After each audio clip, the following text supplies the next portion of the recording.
Welcome back to McDonald's 5 on your sidelines to Summit County. Green taking on Uniontown Lake. Lake at the 32. Guy Nolan hands off to Zach Gazdacko with the halfback option. He finds Drew Griffith, and he'll take it to the house. 14-7 Lake. Later in the third quarter, Nolan drops back and throws it long to Ron Brandt, but it is picked off. Gets some running room down to the 37. Set up a 3-yard touchdown pass from Daryl Corn to Seth Whelan. Uniontown Lake wins it 20-14. Now to Copley, the Indians hosting Cleveland JFK. The Fighting Eagles. Copley quarterback John Kromalik takes the snap and looks long for Aragos Turner, who makes a spinning grab down to the 12-yard line. Next play, Turner takes the handoff, goes up the middle right here, slashes into the end zone. 7-0 Copley. Later in the first quarter, 28 yards out, and Kromalik rolls right and lobs it high for who else? Aragos Turner in the end zone. This was his third score of the quarter. Copley wins 54-22. Portage County, we got you covered. Kent Roosevelt taking on Akron HOBAN, thanks to the guys at Portage Trail Central for these highlights. HOBAN would get on the board first. Love the Rough Rider paint.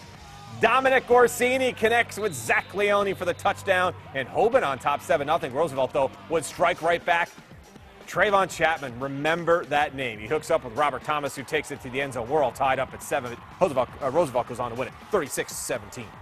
How about this game? Ravenna hosting Talmadge tonight. Thanks to Portage Trail Central for these highlights as well. First quarter, no score. Kyle Spellman rolls out to the right, avoids being tackled, and goes all the way down the sidelines. Look at this. He goes 79 yards for the touchdown.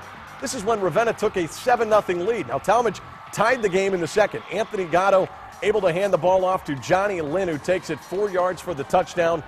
Game tied at 7 after that play, but Ravenna wins 26-23 in overtime.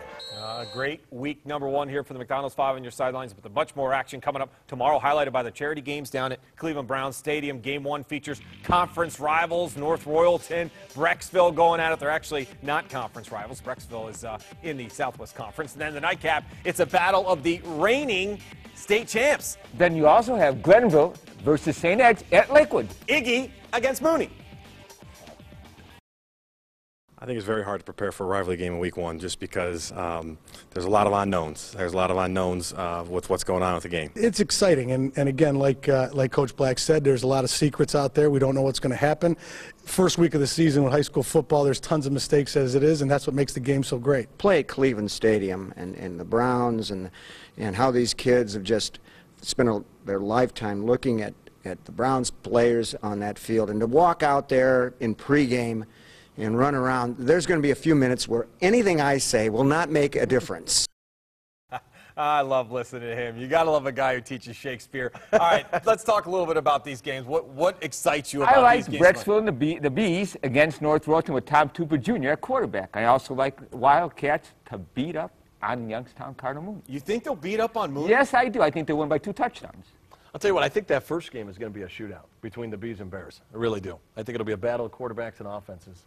Could be. It's going to be a good one. It's going to be good to see Tupa back, though. I mean, he got hurt, and obviously he is a big key to that offense. Yeah, I mean, and when they're going, not to take anything away from their defenses, but I just think with those 2 quarterbacks, Tarnowski and Tupa, they can really turn it up. I think it's going to be a fun game, that first game. All right, that'll do it for week number number 1 ready. of the McDonald's 5 on your sidelines. That's the Breeze. That's Nick DiCamino. Of course, Andy Bascom will join us again next week. We will see you on the sidelines next week here on McDonald's 5 on your sidelines. Good night.